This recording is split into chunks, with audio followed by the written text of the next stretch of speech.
আমি আজ দেখুন তাল নিয়ে এসেছি, তালের পায়েস বানাবো। খুব সহজ পদ্ধতিতে কিভাবে তালের পায়েস বানাই সেটা আপনারা দেখতে থাকুন। দেখুন তালটাকে কীভাবে ছাড়ানো হচ্ছে। প্রথমে এইভাবে ছাড়িয়ে নিতে হবে, তারপরে ওখান থেকে দেখবেন 3টে বড় বড় বেরোবে, সেগুলোকে করে গ্রেট করে নিতে হবে। দেখতে থাকুন। দেখুন এই 3টে তালকে কিভাবে অল্প অল্প জল দিয়ে ওটাকে নরম করে নিচ্ছে। এরপরে ওটাকে ঘষবে, কদ্দুকস দিয়ে ঘষবে। দেখুন দুটো হয়ে গেছে, পাল্প বের করে দিয়েছি এদিকে দেখুন, আর লাস্ট হচ্ছে। এটা ছাঁকনিতে ঢেলে দিয়েছি।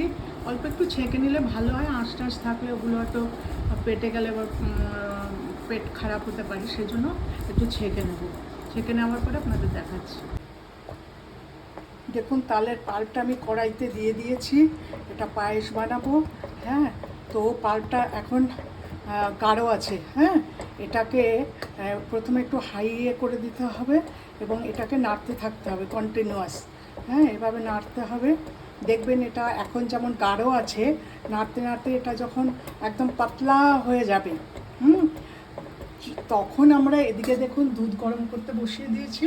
তখন দুধটা 2 প্যাকেট দুধ আছে এখানে, তখন দুধটা এটার মধ্যে ঢেলে দিয়ে আপনাদের দেখাবো। এখন দেখুন আমি নাড়তে থাকছি এবং এটা 10 মিনিট তো লাগবেই। 10 মিনিট পরে আমি আপনাদের দেখাচ্ছি। দেখুন তালটা এই যে ফুটছে, তালের কাঁচা ভাবটা, কাঁচা স্মেলটা চলে গেছে এবং কালারটা দেখুন ডিপ হয়ে গেছে, আগের থেকে ডিপ হয়ে গেছে। এবার এটার মধ্যে কাঁচা ভাব চলে গেছে, এবার এটার মধ্যে আমি দুধ ঢালবো। এই যে দুধ, এই দুধটা এটার মধ্যে ঢেলে দিচ্ছি, আস্তে করে ঢেলে দিচ্ছি। দুধ ঢালার পরে এটাকে গ্যাসটা কমিয়ে দিয়ে আস্তে আস্তে করে মিক্স করতে হবে। আমি আস্তে আস্তে করে এটা মিক্স করে নিচ্ছি। দেখুন এরপরে এটাকে ক্ষীরের মতো জাল দিয়ে কন্টিনিউয়াস নাড়াতে হবে। এটা তারপরে ক্ষীরের মতো হয়ে যাবে, পায়েসের মতো। আপনি তালের এটা ক্ষীরও বলতে পারেন, পায়েসও বলতে পারেন।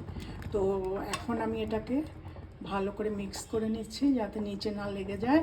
তো দেখুন এটা এবার কিছুক্ষণ টাইম লাগবে, এটা কমিয়ে দিয়ে করতে হবে, মিনিমাম 15-20 মিনিট লাগবে। তো এটাকে আমি আস্তে আস্তে হতে দিই, ঠিক আছে? দেখুন আমি 10 মিনিট পরে ফিরে এসেছি, আমার তালের পায়েস অলমোস্ট রেডি। কিন্তু আপনারা এটার মধ্যে কিন্তু আমি কিছুই ঢালিনি, কারণ তালের আলাদা একটা নিজস্ব একটা ফ্লেভার আছে। সেই ফ্লেভারটা আমি কখনোই চাই না যে অন্য কিছু দিয়ে এটা নষ্ট হোক। তো আমি অ্যাকচুয়ালি আপনারা চাইলে আপনারা ড্রাই ফ্রুটস ঢালতে পারেন, কিন্তু আমি অল্প একটু ঢেলেছি আপনাদের জাস্ট দেখাবার জন্য। অল্প একটু করে ঢেলে দিচ্ছি, অল্প জাস্ট, আমি ভীষণই অল্প ঢালবো, কারণ আমার এমনিতেই এই টেস্টটা, তালের গন্ধ, পায়েসটা খুব ভালো লাগে। তো অলমোস্ট হয়ে গেছে। এবার এটা আমি বন্ধ করে দেবো, গ্যাসটা বন্ধ করে দিয়ে কিছুক্ষণের জন্য এটা ঠান্ডা করব। ঠান্ডা করে প্লেটিং করে আপনাদের দেখাচ্ছি। এরপরে আপনারা ফ্রিজে রেখে ঠান্ডা হয়ে গেলে এটা জমে যাবে, তখন আপনারা খাবেন, ভীষণ ভালো লাগবে। রেসিপিটা ভালো লাগলে আপনি অবশ্যই লাইক করবেন এবং শেয়ার করবেন। Thank you. সিজনের প্রথম তাল আমার ছোট্ট গোপাল সোনার জন্য। আপনারা দেখুন, ভালো লাগলে বানাবেন অবশ্যই।